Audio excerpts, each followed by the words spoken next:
Hello and welcome back to my channel, the Vacay channel, and this is Jazz. Today we'll be discussing 20 tips for traveling internationally. Number 1. Make copies of your travel documents.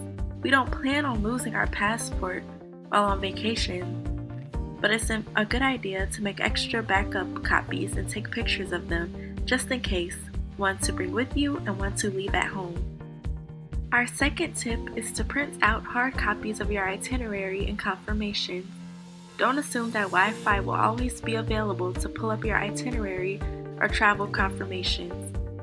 Always bring a hard copy with you just in case. You can also put a copy of your contact information and itinerary in your luggage just in case it gets lost, so the person who retrieves it will know how to contact you. You can also include this information on your luggage tag as well. Third is to check for travel advisories and register your trip. Depending on where you travel to, there may be unexpected travel advisories that you should be aware of. Sometimes your travel or health insurance may not be valid if there is a current travel advisory. You can also register your trip with your country's embassy so they'll know where you'll be just in case of an emergency. The fourth tip is to call your bank. Before you leave, it's important to call your bank, the number on the back of your bank card, to let them know that you'll be traveling. This allows you to use your card to make purchases while abroad. Our fifth tip is to have some emergency cash on hand. Just because you have your bank cards available does not mean that they will be accepted at every establishment. It's good to have some extra cash on hand in the local currency, especially for smaller purchases. Number 6 is to determine what documents you need to enter the country. Most countries require a passport that is valid for 6 months or more after your return date. They may also require a visa or special documents to enter the country as well. For example, you may need a visa in order to travel to certain countries.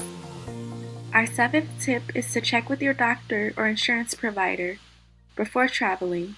It's best to check with your doctor or insurance provider to see if you will require any prescription medications or vaccines before your trip. You may also require a note from your doctor to allow you to bring certain prescription medications into the country.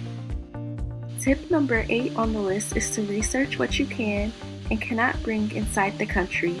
The last thing you want to do is to arrive at your destination and find out that some of the items you packed are not allowed into the country.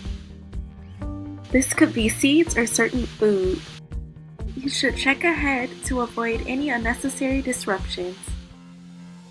The 9th tip for traveling internationally is to check the weather forecast before leaving. I like to do this about a week before my trip, then just a day before to make sure that I pack appropriately. If it's cold at home but you're traveling to a warm climate, chances are you don't need to bring a heavy jacket. Also, rain may pop up in the forecast, which means you'll need an umbrella. Check ahead so that you can pack accordingly. The 10th tip is to research local customs and etiquette. Where you're visiting, it's always a good idea to read up a little on the local customs, culture, and etiquette so you will know what to expect while traveling internationally. Sometimes, a hand gesture in one country may carry a different meaning in another country. You may need to dress more conservatively than you would back home. Tipping policies may vary as well. Either way, you don't want to do something silly that could have been avoided if you did your research beforehand.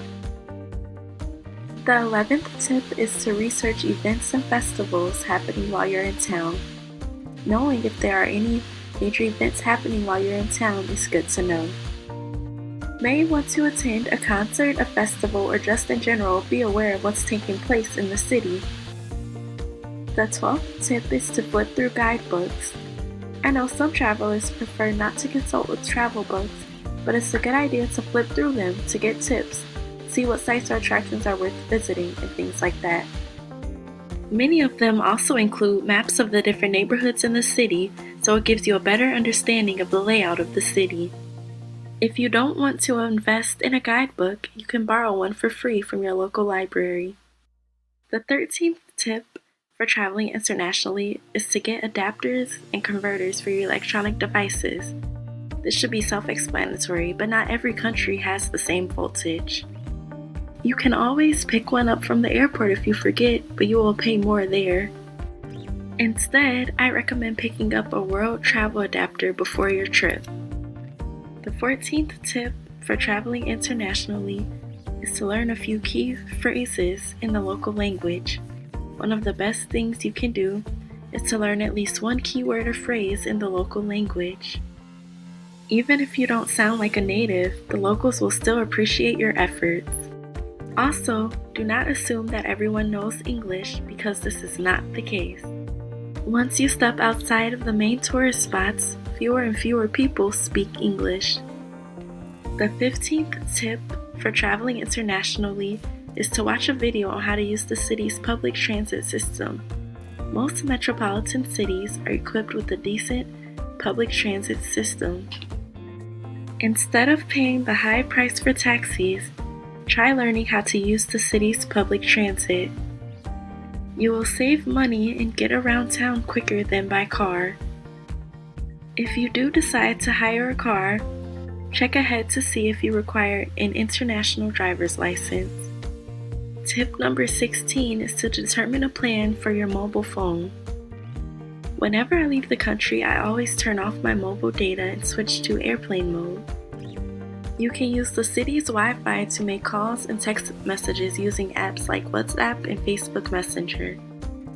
If you require data, talk with your phone provider ahead of time to determine the right plan for you. Tip number 17 on our list of tips for traveling internationally is to buy tickets for places you want to visit or see before you leave. Sometimes you can get a discount when you buy your tickets in advance. This allows you to skip the ticket line and save time while you're on vacations. Tip 18 is to research how to get your hotel from the airport. To avoid paying high tax prices, it's a good idea to research the best way to get to your hotel from the airport. Sometimes taxis offer a flat rate, which you should know beforehand in case they try to rip you off. Most options include taking a shuttle, private car, or using the city's public transit. By knowing how much each option costs and how long each option will take, you'll be able to make a choice that fits your budget and needs. The 19th tip for traveling internationally is to research local tourist scams where you will be visiting.